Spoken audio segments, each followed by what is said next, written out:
Welcome to the Real News Network. I'm Sharmini Peres coming to you from Baltimore.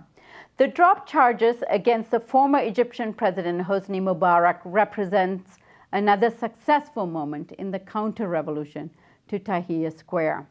The military in Egypt has dominated the state since the 1952 coup d'etat, and it looks like it will continue to do so, but this time under the presidency of Mubarak's cadre, led by military Field Marshal al-Sisi, who is now president.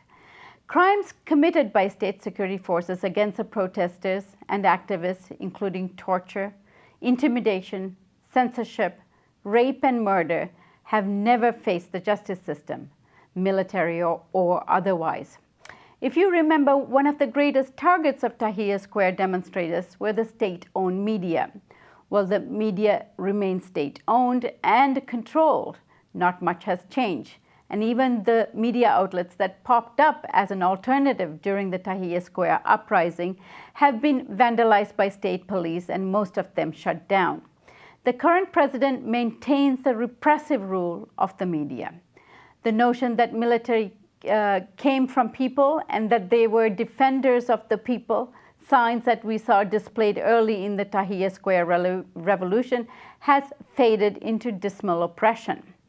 Now joining us to talk about Egypt from Geneva is Majid Mandour.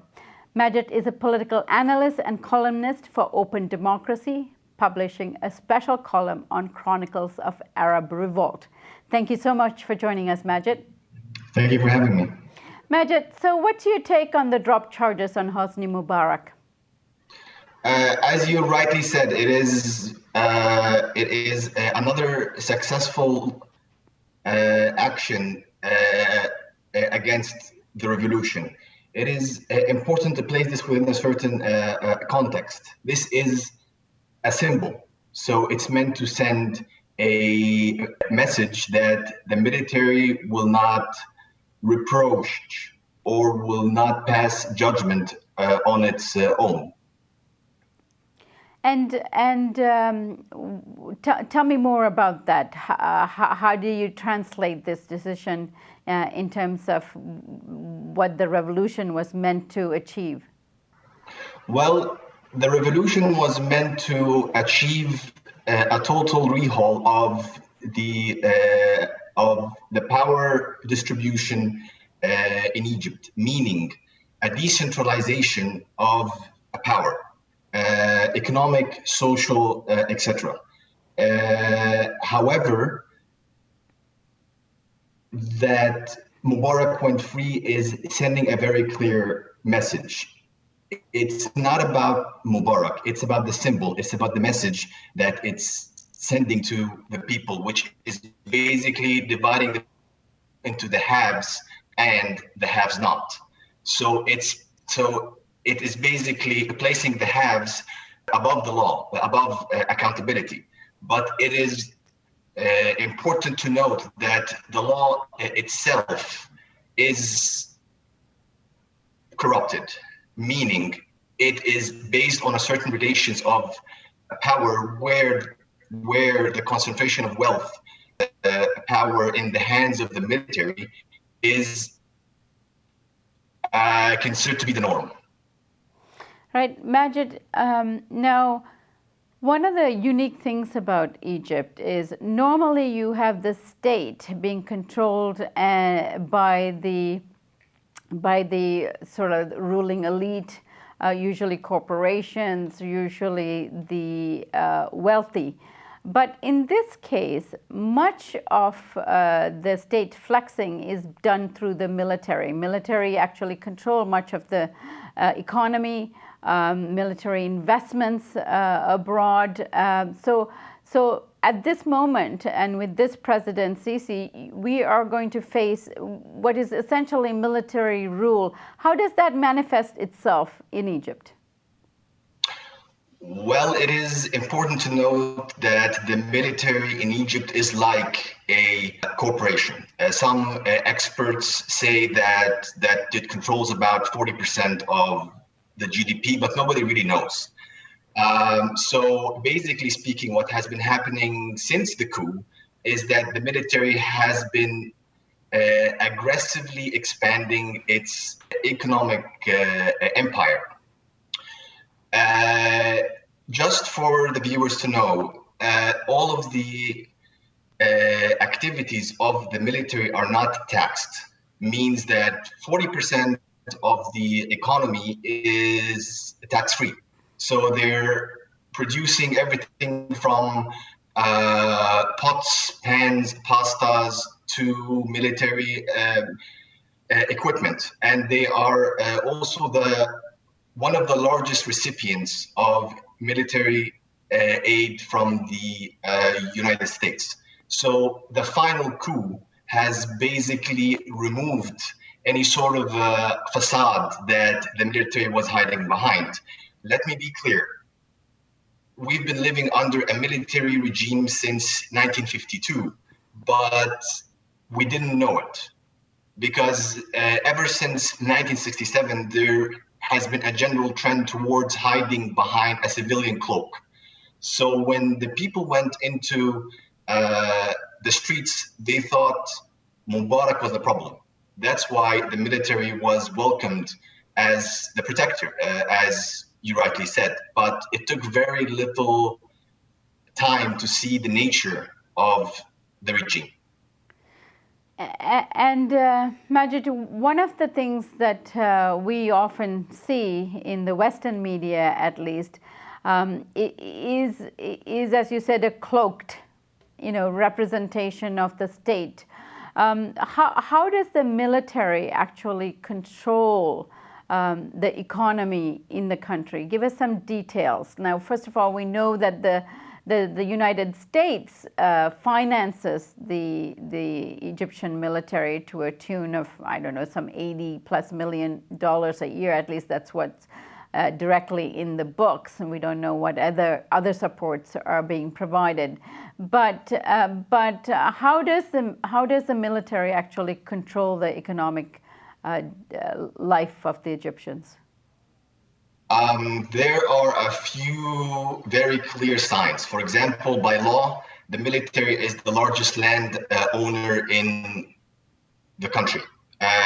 So they control the land, although they don't own it, under the title of national security.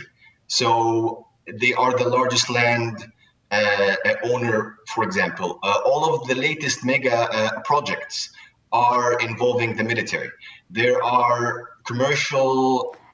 You mean construction and development projects? Any Exactly. State investments are all in the hands of the military. Of the military, like the major infrastructure projects. Like lately, there was an expansion of the Suez Canal that is mainly done by the military. So the military is really penetrating the Egyptian economy. They have huge farms, huge dairy farms, etc. They own commercial companies.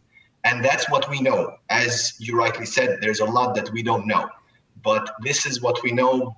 That's why it's very difficult to know what's the size of the military's economic empire. Right. And the living conditions of ordinary citizens in Egypt really has not changed prior to Mubarak and post-Mubarak. Living conditions still remain rather dismal. And things like, energy shutoff, energy crises rather, and gas and petroleum that people need for everyday transportation isn't readily available, and we are still seeing, huge lineups. Why is this happening? And then on the other hand, I also want to point out that if you're military or you're one of the military families, then you'd have more ready access to resources like petroleum. Tell me about these discrepancies and what's really happening to ordinary folks that are living there. It is important to note that this has been happening for a long time, but it has been a gradual process. The revolution basically just accelerated the process. So let's imagine a situation where you live under the rule of a corporation that has 5,000 tanks and 500,000 men with the guns. So there is basically little to no infrastructure investment or planning for the future. So the current regime's main focus is to remain in power and to continue to maintain the status quo. So the desires or the wants of the Egyptians is not really the main concern of the military at the moment. They are relying on the rhetoric of the war on terror and fear of extremism to continue to remain in power. So it's basically between them and what they call terrorist rule, as if there is no alternative. So that's the rubric that they're using to sell their legitimacy, not improved economic performance. What is happening actually is the other way around. Things are getting worse. People's lives are getting more and more difficult.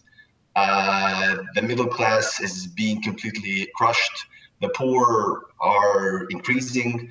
The gap in wealth is increasing as well. And the military seems to be quite aggressive, and they're very secure about their position. They believe that they are in control, which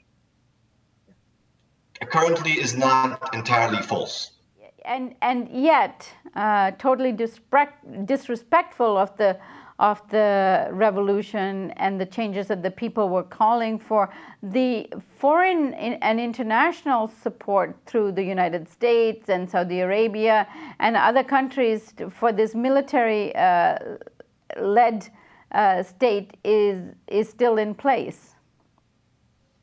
Yes, of course. The Egyptian military is the pillar of American foreign policy in the region. So it is absolutely necessary to maintain it as an ally, regardless of human rights violations or anything like this. It is essential to maintain Egypt as a close American ally. And of course, the Gulf states are funding the counter revolution with whatever they can, because they are also concerned about their own stability and the rise of groups like the Muslim brotherhoods within their own borders. So they want to really maintain the current status quo. So, yeah. And these relationships are, of course, further complicated by the war on the IS at the moment. So I'm hoping that you could return and be one of our guests in exploring that avenue. I would love to. Thank you very much. Thank you so much for joining us today, and thank you for joining us on the Real News Network.